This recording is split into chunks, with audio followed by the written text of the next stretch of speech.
It is a cold and wet day out here in Western Oregon, my favorite conditions. And I'm out here looking for mushrooms. So I thought I'd bring you guys around, show you what I find, and hopefully get some good educational opportunities in.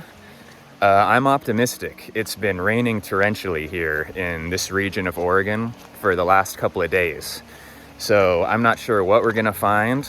It's kind of the magic of mushrooming. You never know what to expect, but I think we're gonna find some cool stuff.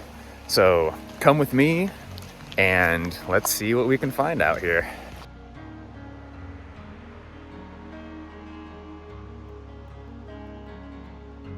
Here is a mushroom that I was really hoping I would find today because it ties in really well with my previous video about psilocybe mushrooms. And this one is called Gallerina Marginada. I'm gonna grab this one up here. See if I can get the substrate too. These guys are infamous because in a lot of ways, they look very similar to a lot of psilocybe mushrooms. They kind of have that caramel colored cap and just sort of a small stature, saprobic, so it's always growing on some kind of substrate. And it is deadly poisonous. If you eat enough of these, it will basically liquefy your organs and kill you. So it's one you really want to be aware of out here, especially if you're looking for psilocybe mushrooms. And there's a few pretty significant differences. One is the gills, as you can see, are a much lighter color, with kind of a whitish color. And their spore print is a rusty brown, as opposed to most psilocybes have the purple brown spore print. It's also just a little bit more delicate. You can kind of just pull it apart, especially the stipe just kind of comes apart with really no issue. And there's no blue bruising whatsoever. You can bully this guy all you want. You'll never see a hint of blue. And there's also no slimy pellicle to the cap.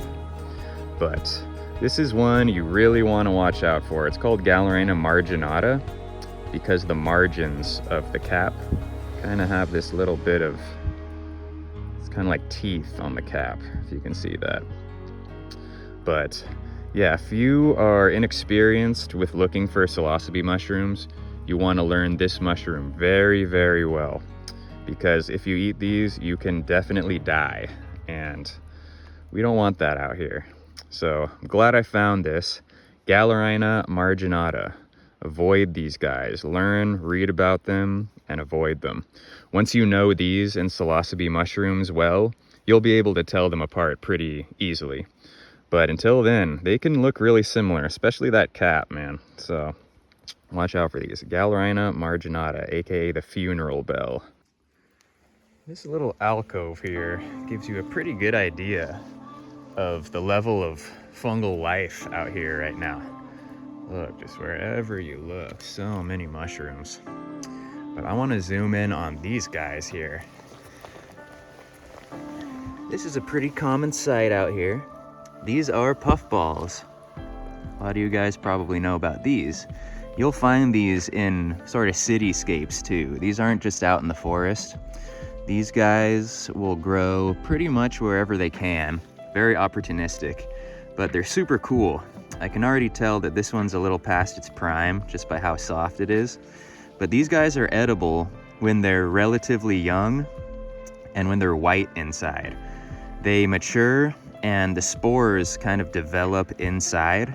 And then when they're ready, this tip part kind of opens up and they puff those spores out in little clouds. Really, really cool. But I can already tell if I pop this guy open, yeah, look at that. Green, it's kind of greenish brown. That does not look appetizing. You do not want to eat that. But that means they're sporulating, which is also good. So when they're like this, you want to leave them alone, kind of let them do their thing. But when they're fresh, they're pretty tasty. Actually, I don't really think they have much of a taste, but they soak up other flavors well. So they're pretty cool to collect when they're fresh. These guys are a little past their prime, so I'm just gonna let them chill. But you can see there's quite a bit here, and I'm sure I'm probably gonna find more out here. So yeah, puffballs, very cute little things. Getting close here. Look at those. Here we have a pretty cool find. These are called Elven Saddles. And this is kind of growing as a duo. Let's see if I can just grab one here. Yeah, they're like growing together. That's crazy. Elven Saddle, called that because depending on the formulation of this kind of cap area, it can sort of look like a saddle that a little elf would ride into battle or into market or wherever elves go. But these are really interesting. They're an ascomycete. So fungi are roughly divided into two categories: basidiomycetes, which are your more traditional guild mushrooms. Most of the classic mushrooms you think of are basidiomycetes. And then ascomycetes, such as these guys, morels, and they usually don't have gills. Like you can see, this doesn't really have the gills that you would associate with a normal mushroom, but it creates spores nonetheless. Ooh, look, there's a little spider in there. These are super cool. I think they're a little kind of disturbing looking on the forest floor. A little morbid in some way. I can't really describe it, but it's kind of a mix of the color and the structure. They're a little unsettling to me, you know? I think they're cute, like every mushroom. But yeah, these ones are just a little unsettling. I don't know. I usually let them be. Apparently they're edible. Some people dry them and powder them. But yeah, again, just not a really appetizing looking creature to me. So I usually just let them be. I'll kind of let this guy chill with his little friend here. Super cool. Come up to this draw here, and it's covered in a very coveted mushroom. Let's get in a little closer here. Oh, it's muddy. And take a look at one of these specimens here. So this is a golden chantrell, Cantharellus species. Wow, look at that. So these are a highly sought after edible. They're delicious. They're probably my favorite mushroom to eat. And they have been everywhere out here this year. It's been a crazy year for chanterelles. They started really early, and they're pushing pretty late too. Like, these are totally fresh, and it's like mid to late November, so really cool. A few diagnostic features of these. This one shows it really well. They have what are called false gills. So these gills, unlike most mushrooms, they kind of look like slits of paper that circle around the cap. These ones are more like veins almost.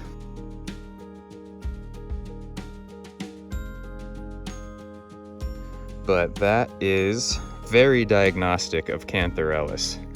They do not have like paper gills. It's these false gills. They're decurrent, which means they kind of travel down the stipe. This one doesn't show that as well, but the gills travel down the stipe, and of course they've got this kind of cheerful yellow look to them. And they're also very tough, robust. You know, you can toss these around, rough them up, and they don't really fall apart. And then another really indicative feature is when you split them apart, it's this nice white flesh. Look at that. It's like bright white, and it comes apart almost like string cheese or chicken. I just think that looks so delicious to me. Like, the texture of that, I could just take a bite out of it right now. Yeah, that is very indicative. See how it kind of splits apart like that? The flesh just sort of tears apart. It doesn't really crumble or snap.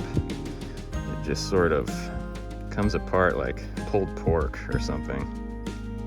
Wow, I really just destroyed that one. But you can see they're all over this hillside.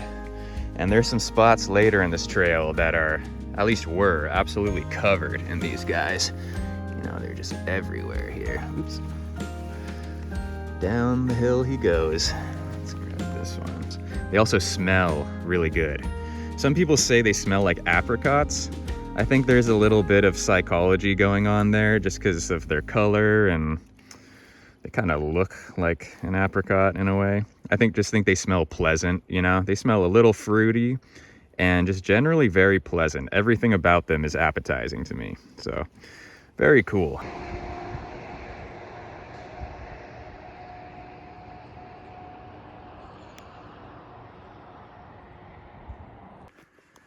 This is kind of funny. Looks like someone's been doing some shooting out here. Sacrificed one of their best pans to do it. That's dedication. This is so cool, you guys. I'm psyched right now. Look at these. We've got a bunch of bolites growing here. Little cutie, little baby buttons. And then some kind of intermediates here. And then you can kind of see over yonder, we got the big ones. And right there too. Oh, look at that. So cool. Let's go take a look at this big one. I might actually pull it up and do some identifying. Yeah, look at this. Look at how big that cap is. Pull this up. Got a pretty good idea of what this is. Wow, it is heavy. Oh, it's being protected. Look at that. Wow, that is so cool. So cool. So I want to say this is a Manzanita Bolit, which is a Lexinum species.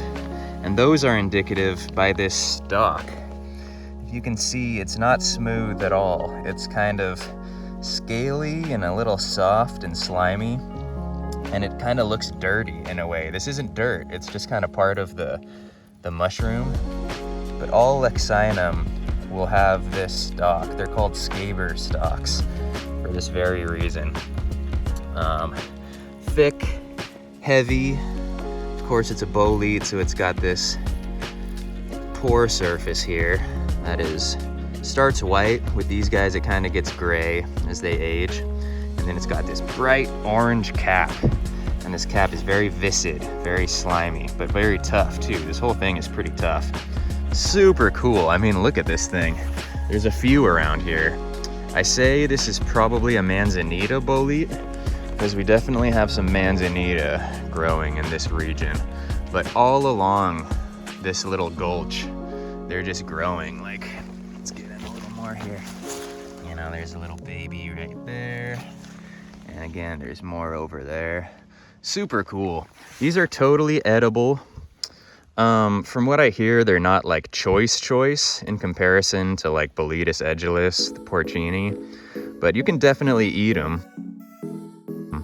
I've tried a little piece before. One weird thing is they kind of get grayish black when you cook the flesh of these. It kind of turns like gray, and then yeah, sometimes black too, which isn't that tasty looking. But again, in a pinch, you can definitely eat these guys. And they are super cool. I can't transmit like how heavy this thing is. I'm like getting a pump in my arm just holding this thing and filming, but super, super cool.